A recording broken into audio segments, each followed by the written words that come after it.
Hello friends, कैसे हैं आप सब? बढ़िया। चलिए फ्रेंड्स, आज के इस वीडियो में हम बात करने वाले हैं किसी भी प्रतियोगी परीक्षा को उत्तीर्ण करने के लिए हमें सबसे महत्वपूर्ण बातें, सबसे खास गुण क्या-क्या होने चाहिए।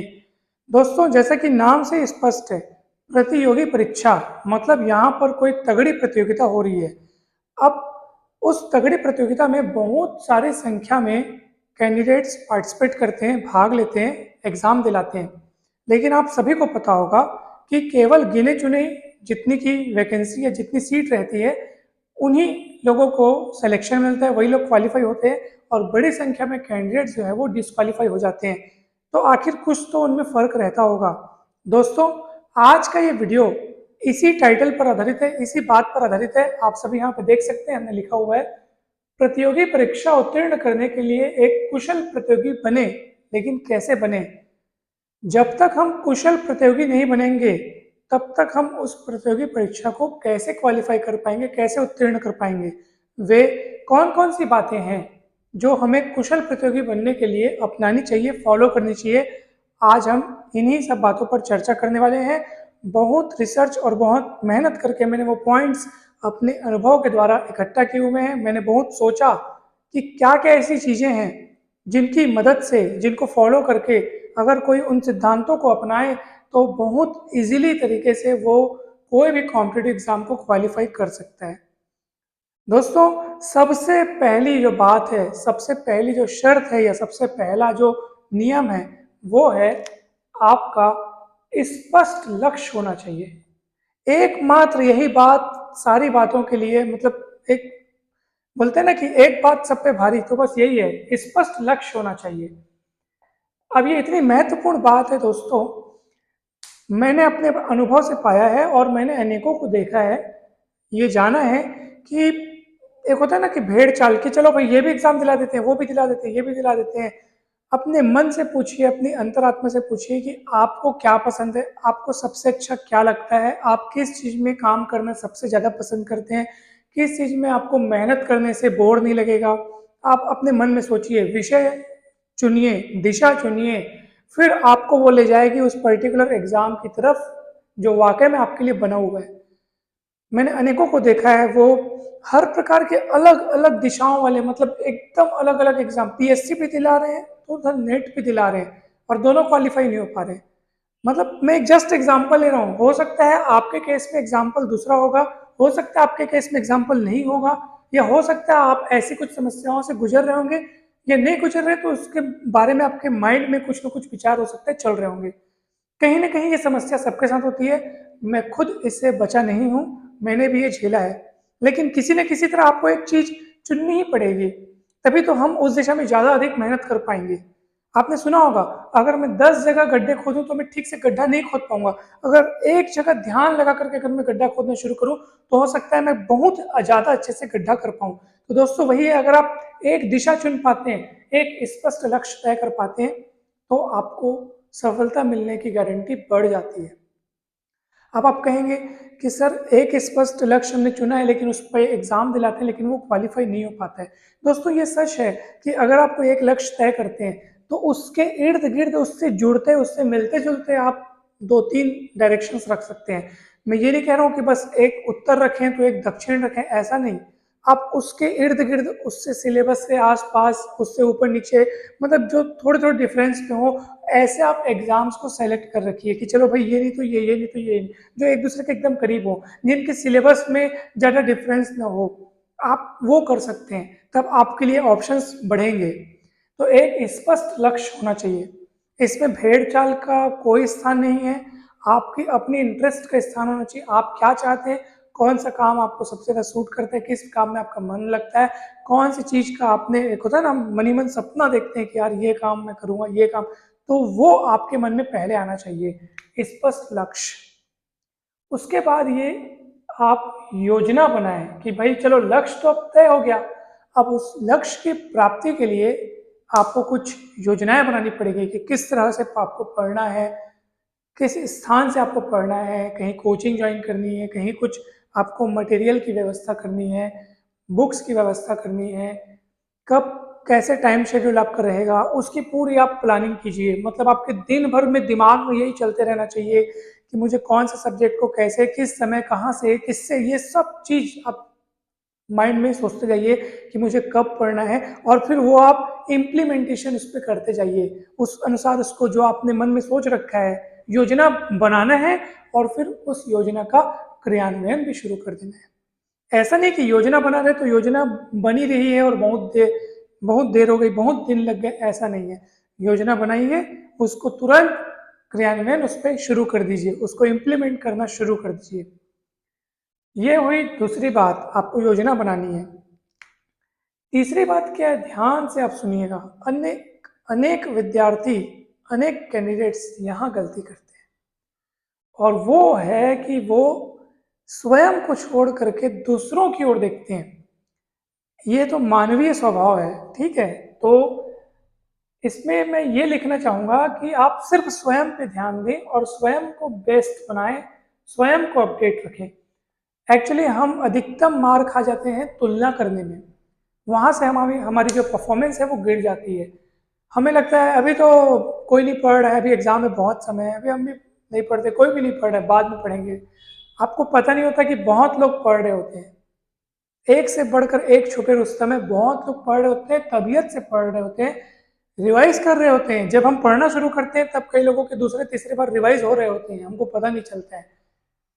और वो इसलिए होता है क्योंकि हम सोचते हैं कि दूसरे लोग कमजोर हैं या उन लोग ठीक से नहीं पढ़ पाते हैं, हम तो ये हमारा ओवर कॉन्फिडेंस है, या यूँ कहें कि हमारा एक अहंकार है कि हम पढ़ लेंगे, बाद में पढ़ेंगे, एग्जाम टाइम आएगा तब पढ़ेंगे, और फिर नतीजा जो होता है वो आप जानते ही हैं कि हम उस एग्जाम में ठीक से अपना परफॉर्मेंस जो है वो नहीं दे पाते, डिस्क्वालीफाई भी हो जाते हैं।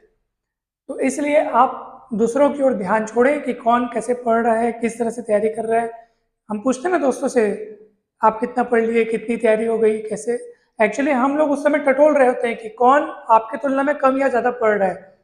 अगर आप देखते हैं कि ज़्यादा पढ़ रहा है तो हमको फिर थोड़ा सा अलग भाव आता है मन में, मतलब एक नेगेटिव भाव आता है। अगर हमको लगता है कि कोई नहीं पढ़ रहा है तो हम लोग रिलैक्स हो जाते हैं, अरे अभी तो कोई नहीं पढ़ रहा है करके। अच्छा, जब हमको लगता है कि कोई ज़्यादा पढ़ रहा है उस समय पे हमारे मन में दो प्रकार के भाव आ सकते हैं। एक होता है नेगेटिव, जिसमें हमको डर लगता है कि अब मेरा क्या होगा, मैं तो ये तो बहुत सारी तैयारी कर ली है। एक होता है पॉजिटिव, कि उस समय आप भी पढ़ने को प्रेरित हो जाते हैं कि यार सब लोग पढ़ रहे हैं, मुझे भी पढ़ना चाहिए। तो ऑलवेज अपने आप को पॉजिटिव डायरेक्शन में रखें, ऑलवेज अपने आप को ऊपर उठाएं, अपडेट करें, प्लस में रहें, माइनस में मत रहें, ठीक है। और उसके लिए या तो सबसे बढ़िया सॉल्यूशन ये है कि आप ये दिमाग में लाना ही छोड़ दें कि कौन क्या कर रहा है, कौन कैसे पढ़ रहा है। आपको बस अपना लक्ष्य माइंड में होना चाहिए, बस आप पढ़िए, कोर्स हो जाए, रिवाइज कीजिए, उसको रिवीजन सॉल्व, मतलब उसी में डूबे रहो, सवाल बनाओ। अगर आपका थ्योरी वाला है तो उसको याद करो दोबारा तिबारा, उसमें हर प्रकार के अनेक अनेक तरह से क्वेश्चंस को याद करो।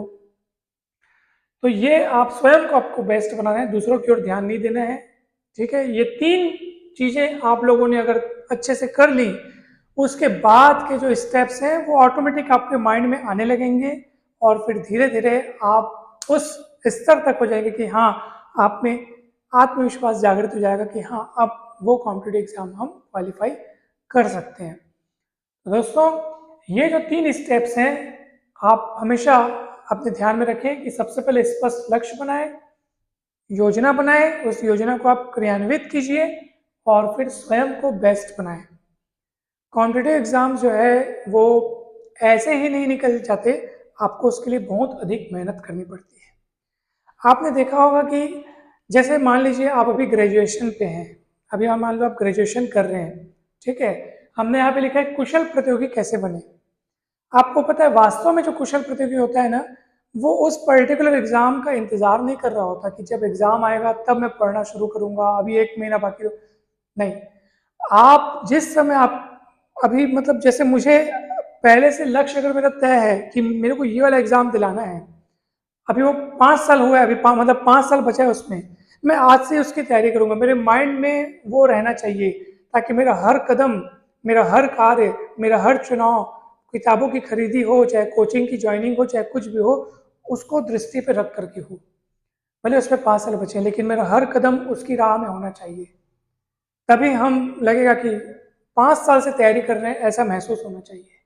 भले आप आज ग्रेजुएशन कर रहे हैं या कुछ और कोर्स कर रहे हैं, जो भी कर रहे हैं, लेकिन आपने अगर सुस्पष्ट लक्ष्य तय कर रखा है तो आपका हर एक कदम उसकी राह पे होना चाहिए। और आप अभी से अपने आप को अपडेट करते रहिए, अभी से तैयारी करते रहिए। तैयारी करने के बाद खुद का एक टेस्ट लीजिए, या तो कहीं ज्वाइनिंग कीजिए कोई कोचिंग में, मतलब आप ना उसमें डूब जाइए। आप खुद पाएंगे कि जब वो एग्ज़ाम आपके करीब आएगा तब आपकी तैयारी कितनी अच्छी हो चुकी होगी। तो इसलिए आप कुशल प्रतियोगी अगर बनना चाहते हैं, कुशल मतलब एकदम जिसके परीक्षा निकालने की गारंटी, बोलते ना ये मैदान में उतरेगा तो फिर छा जाएगा, बोलते ना। आपने देखा होगा जब युद्ध होता है तो कुछ योद्धा ऐसे होते हैं जो एकदम एकदम ज़्यादा इंटेलिजेंट टैलेंटेड होते हैं एकदम, तो बोलते हैं कि अगर ये मैदान में उतरा तो फिर जीत निश्चित है। तो बस वैसे ही आप स्वयं को बनाइए कि अगर आप उस एग्ज़ाम में बैठते हैं तो आपकी जीत निश्चित होनी चाहिए। और इसके लिए हल्की फुल्की प्लानिंग से काम नहीं चलेगा, तगड़ी प्लानिंग, तगड़ी मेहनत, तगड़ा रिवीजन करना होगा, तगड़ा अनुशासन भी रखना होगा। ये अनुशासन जो मैंने अभी बात कही, ये ऐसी चीज़ है कि अगर आप ये नहीं रखते और बाकी सब कुछ अगर आपके पास है, टैलेंट है, मेहनत है, संसाधन है पर्याप्त, लेकिन अगर अनुशासन नहीं है तो फिर बहुत मुश्किल है, क्योंकि ये ऐसी चीज़ है जो इन सब पर भारी पड़ सकती है अगर इसकी कमी जो है। अनुशासन का अर्थ ये है कि आप अपने पल पल के क्रियाकलाप पर खुद नज़र रखिए। कहाँ आप टाइम वेस्ट कर रहे हैं, कहाँ आप अपनी एनर्जी वेस्ट कर रहे हैं, कहाँ आप अपना दिमाग फालतू में लगा रहे हैं, कहाँ आप फालतू के विचारों में खोए हुए हैं। ये सब आपके समय को बर्बाद करने वाले हैं। तो इसका अर्थ यह है, अब देखो ना, मैंने अपना पढ़ने का टाइम शेड्यूल निर्धारित किया है और बढ़िया क्रिकेट मैच चल रहा है मेरा। अब आप जानते ही हैं कि क्रिकेट मैच चल रहा है तो उसकी दीवानगी ऐसी होती है कि हम उसमें खो जाते हैं। ये अगर मैं अनुशासन रखूं कि नहीं, मेरा एग्ज़ाम है, मैंने आज के दिन इतना सिलेबस कंप्लीट करने का निर्धारित किया था, तो मैं वो करूँगा। तो आप अपने ऊपर राज करना सीखिए, मतलब स्वयं पर आप नियंत्रण रखिए। खुद पर जब आप राज करोगे तो फिर आप किसी भी प्रकार के प्रलोभन को मात दे सकोगे, अर्थात उसको हरा सकोगे। आपके दोस्त लोग जा रहे हैं पार्टी करने, आपको करनी है पढ़ाई, मन एक खिंचा चल रहा है वहाँ कि यार दोस्तों के साथ घूमने भी जाना है। उस समय अगर आपने मन की सुन ली और घूमने चले गए तो मन की तो सुन ली, लेकिन वास्तव में आपने खुद की नहीं सुनी, यानी कि आपने क्या तय किया था अपने लिए। मन जो है ना वो हमारा कभी कभार शत्रु बन बैठता है, हमारे लिए जो अच्छा नहीं होता है वो करने को हमको प्रेरित करता है। इसलिए मन के बहकावे में आप मत आइए, इसलिए उस पर निगरानी रखिए, उसको अपने वश में रखिए, ताकि आप इधर उधर व्यर्थ के प्रलोभनों से बचे रह सकें। ये तो मैंने क्रिकेट का और पार्टी का एक एग्जाम्पल दिया। सबसे बड़ा प्रलोभन तो मोबाइल है जो इस वक्त आपके हाथ में है। अभी आप वैसे बहुत काम की बात सुन रहे हैं, बहुत अच्छी जानकारी ले रहे हैं, लेकिन आप खुद अपने मन में सोचिए कि दिन भर में आप जितना मोबाइल चलाते हैं उसका कितना प्रतिशत हिस्सा वास्तव में जो होता है सार्थक रूप से इस्तेमाल होता है और कितना प्रतिशत हिस्सा जो है वो फालतू होता है, व्यर्थ होता है। आप खुद निगरानी रखिए, खुद एनालाइज कीजिए, उसके बाद सोचिए, परखिए। अगर आपको लगता है कि वास्तव में बहुत सारा हिस्सा व्यर्थ जा रहा है तो उस चीज़ को फिर आप कमी कीजिए, यानी कि बिल्कुल जब जितनी ज़रूरत हो तब उतना ही इस्तेमाल किया जाए किसी भी चीज़ को, चाहे मोबाइल हो, टीवी हो, और बाकी समय में आप अपने लक्ष्य पर फोकस कीजिए। आप खुद को परखिए, कहीं मैं मोबाइल गेम्स में तो समय नहीं बिता रहा, कहीं व्हाट्सअप, फेसबुक, इंस्टा या स्नैप पे तो मेरा समय नहीं जा रहा है, कहीं यूट्यूब में मैं काम के वीडियो को तो देखता हूँ, एजुकेशनल वीडियोस जो मेरे काम के हैं वो तो मैं देख रहा हूँ, लेकिन इसके अलावा मैं फालतू तो कुछ चीज़ नहीं देख रहा हूँ जिसका मेरे पढ़ाई और मेरे लक्ष्य से कोई मतलब नहीं है।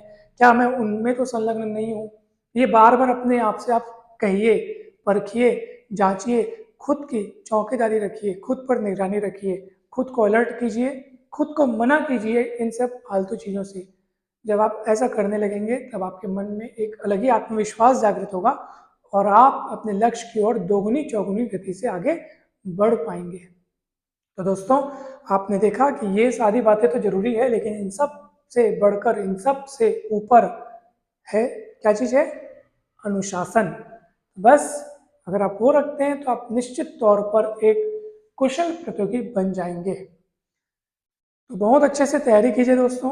मैं समय समय पर ऐसे ही आपको मोटिवेट करने के लिए, आपके कॉम्पिटिटिव एग्ज़ाम्स की बेस्ट तैयारी के लिए आपको हमेशा कुछ कुछ ऐसे ही मोटिवेशनल अमृत की बूंदें आपको बताता रहूँगा, कुछ कुछ अच्छी अच्छी बातें आपको सुनाता रहूँगा, ताकि आप अगर उन बातों में से, मैं तो चाहूँगा कि पूरी की पूरी आप फॉलो करें, मतलब पूरा का पूरा आप उस पर अच्छे से सोच करके अपने लिए उसको लाभ के रूप में इस्तेमाल करें।